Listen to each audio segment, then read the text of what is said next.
The knock in the blizzard. The wind outside screamed like it had lost its mind. It pushed through trees, clawed at the roof, and hurled sheets of snow in every direction. Mark Ashford adjusted the logs in the fire, watching sparks leap like frightened spirits. His old hunting cabin, nestled deep in the Colorado Rockies, groaned under the pressure of the snowstorm that was now entering its third brutal day. He'd come up here to escape the world, his job, his phone, his past. The plan was simple: a week off-grid, no contact, no stress, just solitude, books, and the occasional frozen dinner heated over a fire. He hadn't expected the weather to turn this fast, or this violent. The storm had knocked out the power on. The first night. No cell signal, no generator, just him and whatever was left in the cabinets, but he didn't mind. He actually preferred it this way. Quiet, raw, real. That's when he heard it. A knock. It was faint, but unmistakable. Mark froze. He turned his head slowly toward the door, unsure if he'd imagined it. Outside, the storm was relentless. No one in their right mind would be out in that. He waited. Nothing. Just the fire crackling. Then another knock, louder this time. 3 firm hits. Knock, knock, knock. His heart thudded against his chest. No one even knew he was here. He stood, grabbed the fireplace poker out of instinct, and moved toward the door. Snowflakes danced against the frosted window beside it, swirling and vanishing into darkness. The knock came again, softer this time. "Please," a voice whispered. "I need help." Mark's grip tightened around the poker. The voice was weak, female, but something about it made the hairs on the back of his neck rise. Still, he unbolted the door. A woman stood there, her face pale and lips blue. Snow covered her dark hair, and her coat was soaked and torn at the sleeves. She was trembling so hard it looked painful. For a second, she stared at him like she couldn't believe he was real. Then her knees buckled. Mark lunged forward and caught her before she hit the floor. She was freezing, her skin like ice, her breath shallow. He pulled her inside and slammed the door shut against the shrieking wind. "Jesus," he muttered. "What were you doing out there?" She didn't answer. Her eyes were open but unfocused. He laid her down near the fire and wrapped her in the thickest blanket he could find. He grabbed a second one and held it against her feet, trying to rub warmth back into her. The minutes passed in silence, except for the fire and the storm. Slowly, her shivering calmed. He boiled water on the fire and held a warm mug of tea to her lips. She drank weakly, her eyes finally meeting his. "Thank you," she whispered. Mark nodded. "You're lucky I was here. What's your name?" "Rachel." "Where the hell were you headed in a storm like this?" She hesitated. I got lost. My car went off the road. I started walking, thinking maybe I'd find help. Then it got dark." "How long were you out there?" "I don't know. Hours." He ran a hand through his hair. "You're lucky to be alive." She looked toward the door. "Is there anyone else here with you?" she asked, her voice tense. Mark raised an eyebrow. "No, just me." "Why?" She didn't answer right away. Then she said, "I think someone was following me." The words hung in the air like fog. Mark stared at her. "What do you mean?" "I heard footsteps behind me in the snow, but every time I turned around, no one was there." He frowned. "Could be your imagination. The wind plays tricks, makes things sound closer than they are." Rachel didn't look convinced. "It didn't feel like a trick." Mark stood and peeked through the curtains. All he saw was white, snow, trees, and darkness. Still, he walked to the closet, pulled out his old hunting rifle, and set it near the fireplace. Rachel flinched when she saw it. "Just a precaution," he said calmly. She nodded, but her hands gripped the blanket tighter. As the night dragged on, Mark made soup from a dusty can of tomato and heated it over the fire. Rachel ate slowly, saying little. She glanced at the windows often. Mark noticed she never fully relaxed, even when wrapped in warmth and safety. He figured she was in shock. Anyone would be. But something felt off. "Where were you coming from?" he asked. She paused. "A friend's cabin. I left in a hurry." "Hurry? Why?" Rachel didn't answer. Instead, she said, "Thank you again for saving me." He nodded, but his curiosity was growing. When she finally fell asleep on the couch, Mark stayed up, pretending to read. But his eyes kept drifting back to her. Who was this woman? How had she ended up so far from any main road, with no gear, in a storm like this? And why had she asked if anyone else was with him? He woke the next morning to silence. The storm had calmed. Light filtered weakly through the windows, casting everything in pale blue. Rachel was still asleep, curled up under layers of blankets. Mark stepped outside for a moment to check the area. Snow was waist-deep, no fresh footprints, no signs of anyone else. But as he circled the cabin, something caught his eye. Tire tracks, half buried but visible, leading away from the main road, down the hill, toward a clearing, and something else, a set of boot prints heading toward the woods, fresh, not his and not Rachel's. He returned inside, heart racing. Rachel was awake now, sipping tea by the fire. She looked up at him with calm eyes. "Sleep okay?" he asked. She nodded. "Better than expected." "Mind telling me how you got here again?" "I told you. I got lost." Mark crossed his arms. "There are tracks out there, a vehicle, boot prints. Looks like someone else was nearby." Her expression didn't change. "Then I wasn't imagining it. You're saying someone followed you all the way through a snowstorm?" "I'm saying, I don't know what I'm saying," she replied, standing up, "but I didn't come here by accident." Mark blinked. "What?" Rachel looked at him, her eyes suddenly sharp. Alert. "I didn't pick this cabin at random," she said. "I came here because I needed to, because you were the only one who could help me."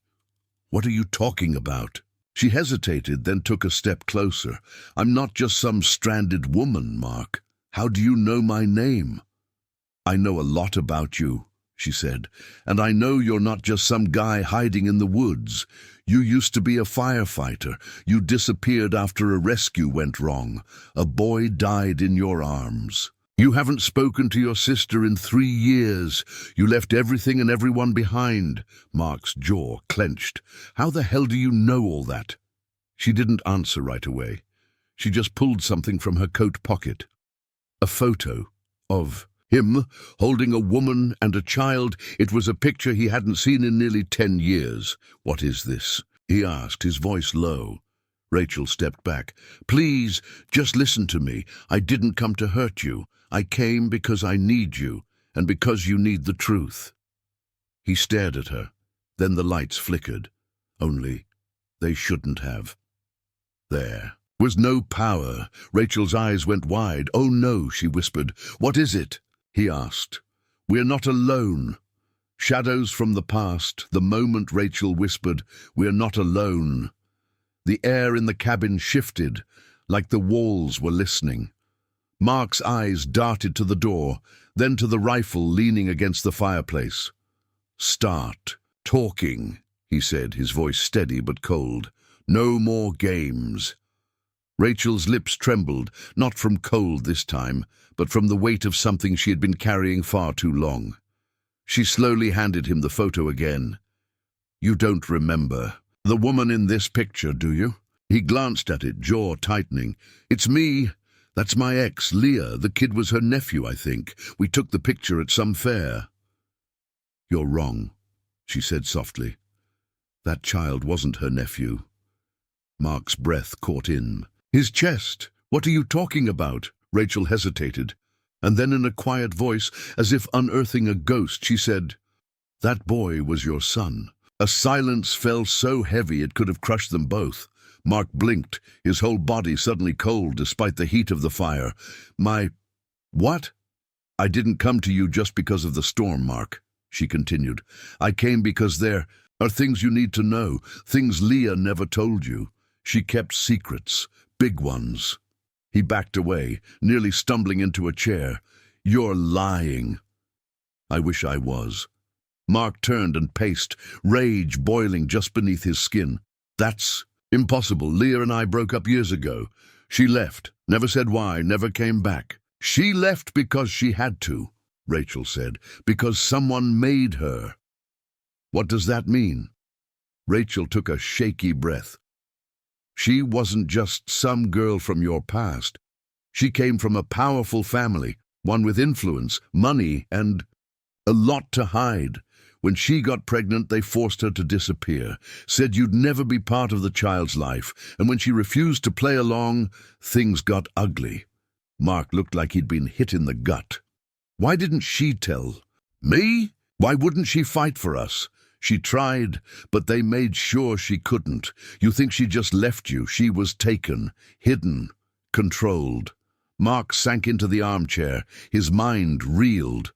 Where is she now? He asked. Rachel didn't answer right away. Gone, she said at last. Died 2 months ago, car accident. At least that's what the report said. Mark buried his face in his hands. Why are you telling me all this now? Who are you really? Rachel sat down. Across from him. I worked for them, for her family. I was her assistant for years. I saw everything, what they did to her, how they controlled her life. After her death, I couldn't take it anymore. I stole some files, evidence, pictures, and then I ran. Mark looked up slowly. Ran where? To you. A beat passed. The wire cracked. A branch snapped outside the window. I knew they'd come after me, Rachel said. They don't let people just walk away. But I thought if I could get to you first, maybe we'd both stand a chance. You dragged me into this without warning. You were already in it, Mark. You just didn't know. Mark stood. And the person following you, who is it? Rachel hesitated. A man named Calder. He used to do private security for the family. But he's more than just a guard. He's dangerous, and he has orders. Orders to do what? To silence me, and to make sure you don't dig. Mark went to the window again. Snow was falling softly now, deceptively peaceful, but the forest held its breath, and so did he. There were boot prints outside, he said. They led into the woods. Rachel stood too, suddenly alert. He's close. Mark grabbed the rifle and loaded it. He hadn't held a weapon since he left the force, but the muscle memory returned like an old scar. We'll leave it first. Light, he said. I know a ranger station about 6 miles east. If the snow's let up, we can hike there. Rachel nodded, her face pale. But then a sound, not a knock, a crunch. Snow just outside the window. A footstep. Mark raised the rifle and motioned for Rachel to stay low. He moved to the back of the cabin and peeked out. Nothing. Another crunch. This time on the side. Rachel whispered, He's toying with us. Mark moved quickly, locking all windows, bolting the door, and throwing more wood on the fire to kill the shadows. Then, silence. They both stood still, barely breathing. And then, glass shattered. A rock came flying through the back window, scattering shards across the floor. Snow swirled in. Mark raised the rifle and aimed. Stay down, he shouted. No one entered, no more sounds, just wind. He crept forward, eyes scanning every corner. But there was no one. They waited for an hour, tense and ready. But Calder, or whoever it was, didn't return. Morning broke with a grey, tired sun. Snow had settled but not deepened. The air was crisp, sharp, full of warnings. They packed quickly. Blankets, canned food, flashlight, and the rifle. Rachel showed Mark a USB drive she'd hidden in her boot. This has it all. Emails, photos, documents that prove everything. They left a note pinned to the wall, just in case. If anyone finds this, we were here. But we had to run. Mark led the way, forging a path through the forest. Every snap of a twig made Rachel jump. They spoke little. Snow crunched underfoot. Trees towered above, stripped of their softness. Halfway to the ranger station, Mark stopped. Footprints, not theirs, fresh, deep, following them. Rachel's face went pale. He's still on us, she whispered. Mark picked up the pace. But an hour later, as they neared a frozen stream, Mark suddenly held out his hand. Wait! Rachel stopped. He pointed across the clearing, near the trees. A figure, dressed in black, watching. Then, slowly, the figure raised his hand and pointed back at them.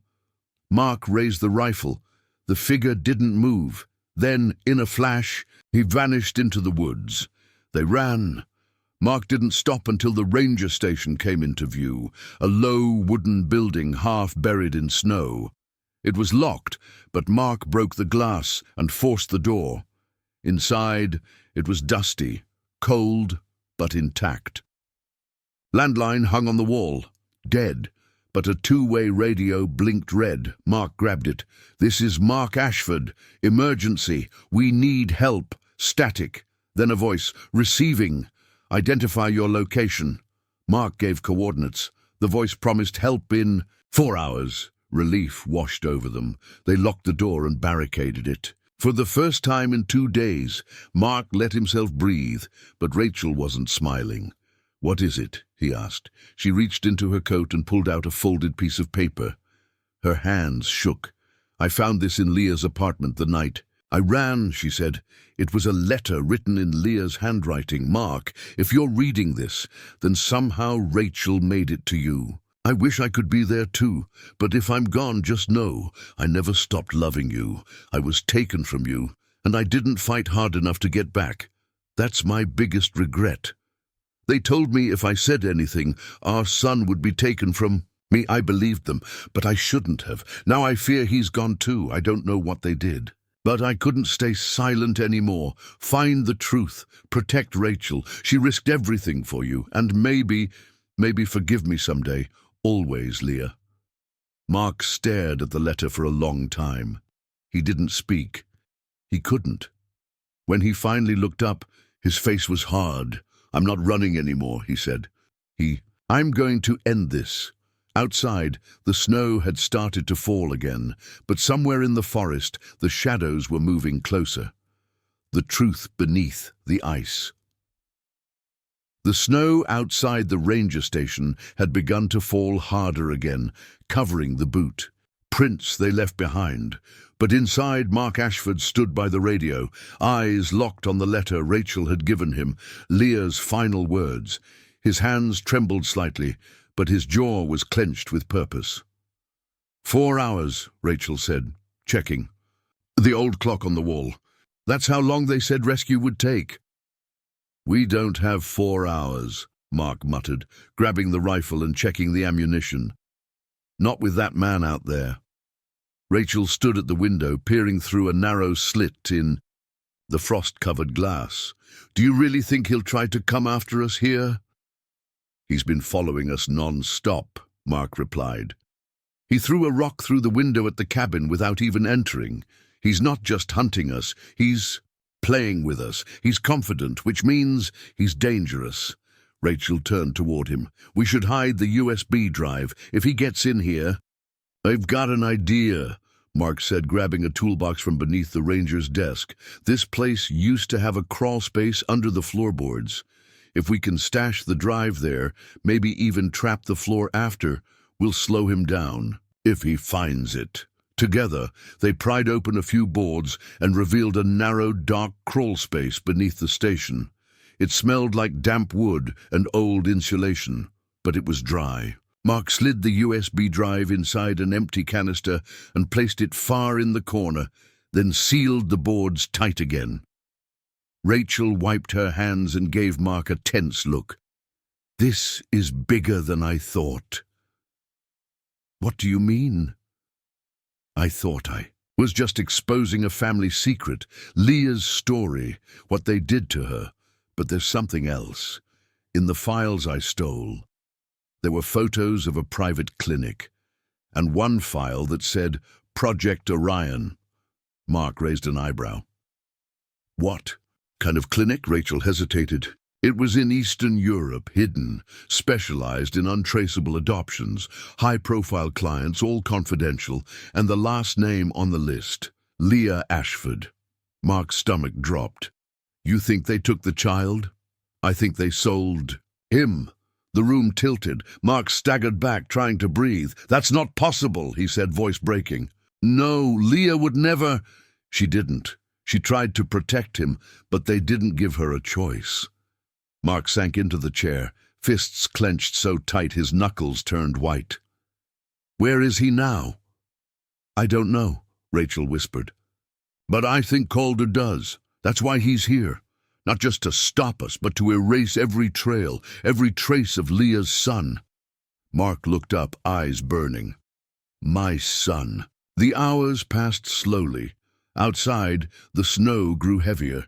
Twice they heard rustling around the station, once near the back, once near the roof. But every time Mark checked, there was no sign of Calder. Just fresh prints vanishing into snowfall. At some point, Rachel dozed off in the corner, wrapped in a blanket. Mark sat by the window, eyes scanning the tree line. He hadn't slept since yesterday, but adrenaline was keeping him upright. Then, just before dusk, a crack echoed in the woods. Like a branch, no, a bone snapping. Mark raised the rifle, heart pounding. Another sound. Closer this time, a click, the doorknob. Rachel bolted upright.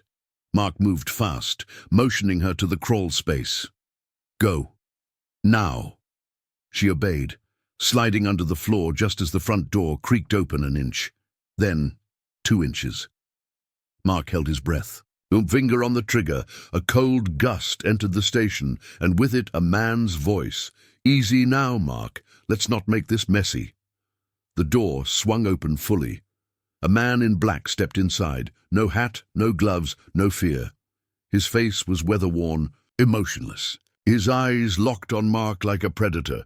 "You must be Calder," Mark said, gun steady. The man nodded. "I was hoping we could have a talk." "This is the part where you drop your weapon and leave," Mark said.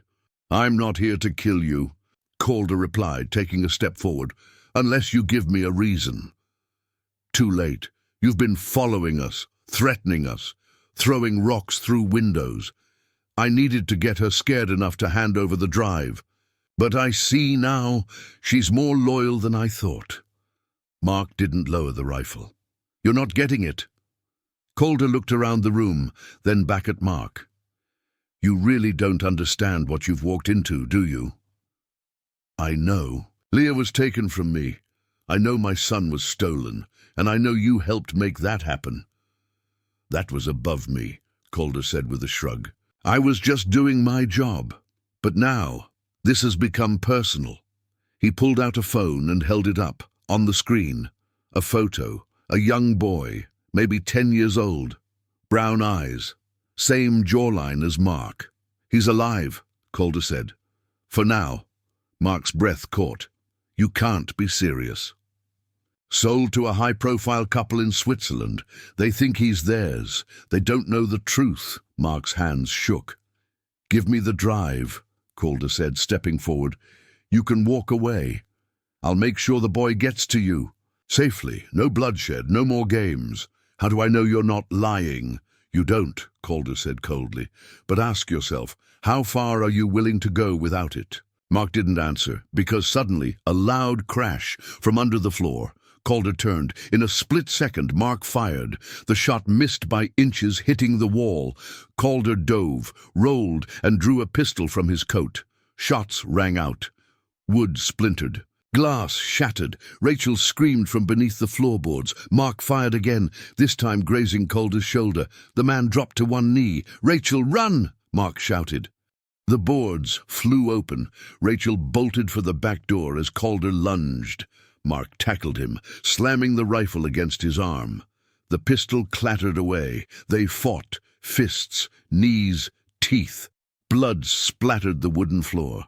Calder was stronger, but Mark was faster. Rachel screamed again. Outside now. Calder roared and threw Mark across the room, then bolted through the back door. Mark grabbed the rifle and followed. Outside, the snow blinded everything. Wind whipped across the clearing, erasing tracks before they formed. Then he saw them, 2 figures struggling near the edge of the trees. Rachel was on the ground, Calder standing over her, gun raised. Mark didn't hesitate. He fired. Calder dropped. The silence that followed was deafening. Mark ran to Rachel, who was bruised but alive. Calder groaned, a wound in his shoulder soaking his coat in red. Mark stood over him. "Where is my son?" Calder laughed bitterly. Too late. Even if you find him, he won't remember you. You'll just be another stranger. Mark knelt, pressing the barrel to Calder's chest. That may be, but I'll remember him. Then go ahead, Calder whispered. End it. Mark looked at Rachel, then back at Calder. He lowered the gun. You're going to prison, and you're going to talk. Every name, every location, Calder coughed. You think the law can stop people like them? Mark leaned in. No, but it's a start. An hour later, a snowmobile arrived. 2 rangers, armed and alert, pulled up. After assessing the scene and confirming Mark's identity, they called. In backup, Calder was cuffed, loaded onto a sled, and taken to town under guard. Rachel handed the USB drive to the lead ranger. This has everything, she said. You'll want to make copies. Mark watched the snow fall, quieter now, like the forest was finally letting go of its breath. Rachel came and stood beside him. You okay? She asked. Mark nodded. No, but I will be. She handed him something. The phone Calder had shown. Him, the photo of the boy. Mark looked at it, his throat tightening. I don't know his name, he whispered. You will, Rachel said. We'll find him.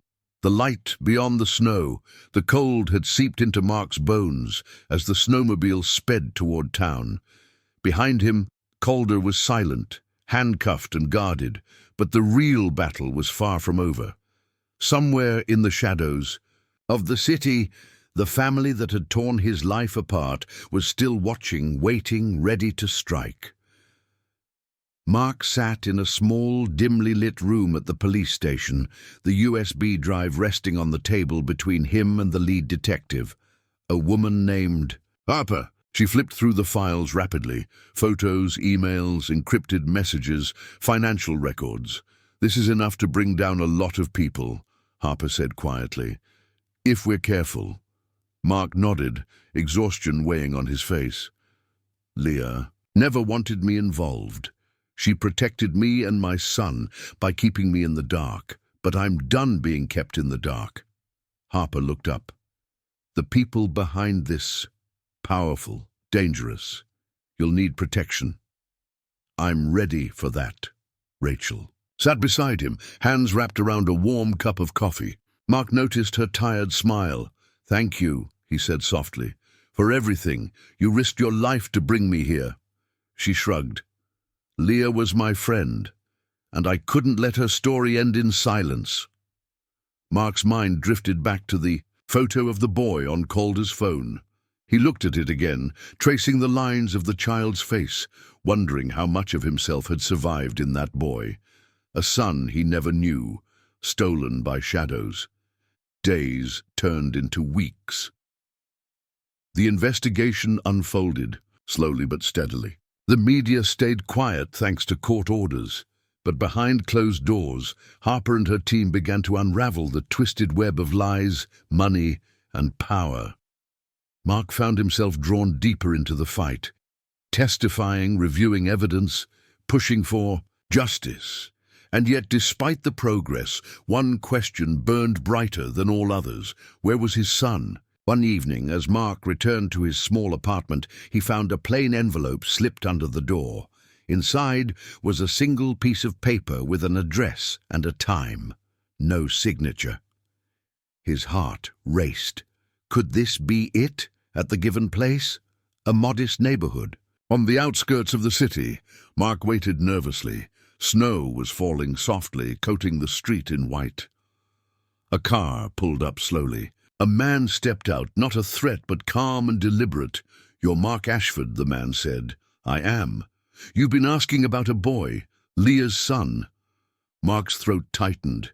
He's alive, the man continued. But not here. He's in Switzerland with the couple who legally adopted him. Can I see him? Mark asked, voice breaking. The man nodded. You have to prepare yourself. It's been 10 years. He doesn't know you. But there's hope. Mark's mind was a whirlwind. Hope and fear tangled like the snow outside. Back at the apartment, Rachel was waiting. We have to be ready, she said. The family will fight tooth and nail to keep this quiet. Mark nodded. I don't care what it takes. Weeks later, on a cold Swiss morning, Mark stood outside a modern building that looked nothing like the remote forests or rugged mountains he was used to. A woman with kind eyes greeted him. "Lucas is inside," she said gently. Mark swallowed hard and walked in. Inside, a boy sat by a window, sketching quietly. Mark's breath caught Lucas, the same brown eyes, the same jawline, but a stranger. The boy looked up, startled. Mark hesitated. Then, in a voice barely above a whisper, he said, "Hi, son, I'm your dad." Lucas blinked, confusion and fear mingling in his gaze. Over the next days, Mark returned often, building a fragile bridge between himself and Lucas. It wasn't easy. The boy had a life, a family, memories that Mark wasn't part of. But slowly, trust grew. They laughed, they talked, they shared silence. Meanwhile, back home, Harper's investigation finally led to arrests. Members of Leah's powerful family were charged with trafficking, fraud, and conspiracy. The court battles were fierce, but justice started to take shape. One snowy night, Mark and Rachel sat by a fire at a small chalet near the Swiss Alps. Mark sighed. "I lost so much, but maybe now I'm finding what I didn't know I needed." Rachel smiled softly. "Survival isn't just about escaping danger. It's about finding hope, even in the darkest places." Mark looked at her, gratitude shining through exhaustion. "And forgiveness," he added quietly. Rachel nodded. The final day of the court hearing arrived. Mark stood before the judge ready to speak. He told his story, the loss, the discovery, the fight. His voice cracked, but his resolve never wavered. When he finished, the courtroom was silent, then applause. As the snow began to melt outside, Mark realized something deeper had changed. The mystery of Leah and their son had brought pain and fear, but it had also brought courage. The lesson: sometimes the past we run from holds the key to who we truly are. Survival isn't just physical, it's emotional. It's the strength to face what hurts, to seek truth, and to find light even in endless snow. The end.